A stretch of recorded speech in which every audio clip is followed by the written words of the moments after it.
Adelaide Hills unfortunately was devastated by fires in late December. We, as a region, it impacted nearly a third of our entire grape production across the Adelaide Hills. Fortunately, the lane here itself in Harndorf was not directly affected by those fires, but we certainly had growers who've been long-term growers for us who were affected in the north, so around Woodside and Loberthal. We lost our beautiful Pinot Noir vineyard, and we also lost one of our very good Sauvignon Blanc vineyards in the north of the Adelaide Hills. But there is I guess a silver lining in that our estate here was not directly affected by fire or smoke. We've been doing a lot of testing, and all of our fruit to date has come up clean, if you like, and not affected by the smoke. So we're about a week and a half into vintage, and all the fruit is looking exceptional from our vineyard. So we're one of the lucky ones. But our most famous wine at the Lane is our Lois Sparkling, or Lois Lane as we like to call it. Lois is our Blanc de Blanc, our Chardonnay, and it's looking incredibly beautiful this year. And then also our table Chardonnay. So our what we call our beginning, which is our single vineyard Chardonnay. It's called the beginning. It was the first vineyard we planted here in the 90s, and that came in. A little bit of that's coming in today, and a little bit is coming in tomorrow. That's been hand-picked, and the fruit looks incredible. So I think. And that's what the Adelaide Hills does so well. We're a cooler climate, as you can see today. It's the first week of March and it's fairly overcast, but that's what makes us quite a dynamic region. We've got beautiful, cool nights where we can produce some outstanding Chardonnay, some outstanding Pinot Noir, and cool climate Shiraz as well. So we have a great amount of wines for people to come and try.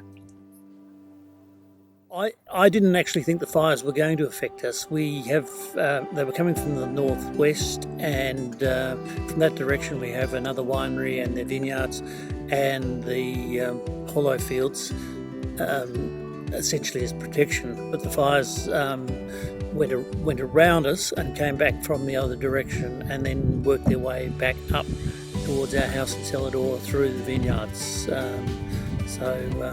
It got within about 10 metres of our house in Celador and damaged some of the vines and a lot of our garden. The worst repercussion, and I didn't think this was going to happen, but they were relatively early in terms of the vintage time frame, and we hoped that we weren't going to get any smoke taint because the grapes were still fairly immature. But as it turned out, we had our first lot of tests back last week, and I think essentially everything we grow on this vineyard has got smoke taint, so we won't be making any wine from approximately 40 tonnes of grapes that we produce on this property. Of course, you have to keep going, and the support from neighbours and from the public has been fantastic so far. We are lucky that we've got another vineyard in Clare, so that helps to keep the grape supply going. That hasn't been affected by the fires.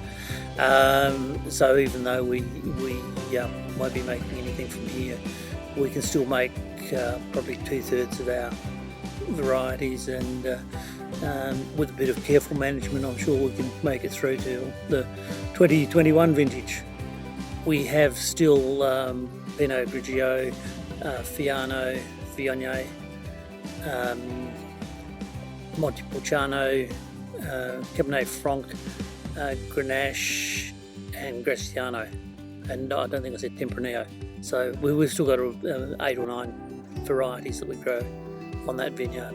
We open 7 days a week, and the intention is to keep that happening. Late December last year, we had a bushfire start up in Cuddly Creek. So we are located in Oakbank, and our vineyards are around about a couple of kilometres from the Celador itself.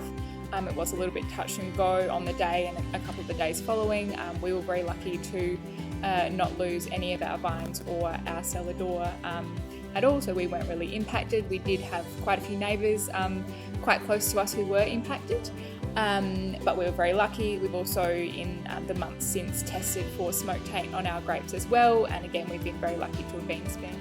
But I guess it really is just about coming back to the region. We're definitely open for business.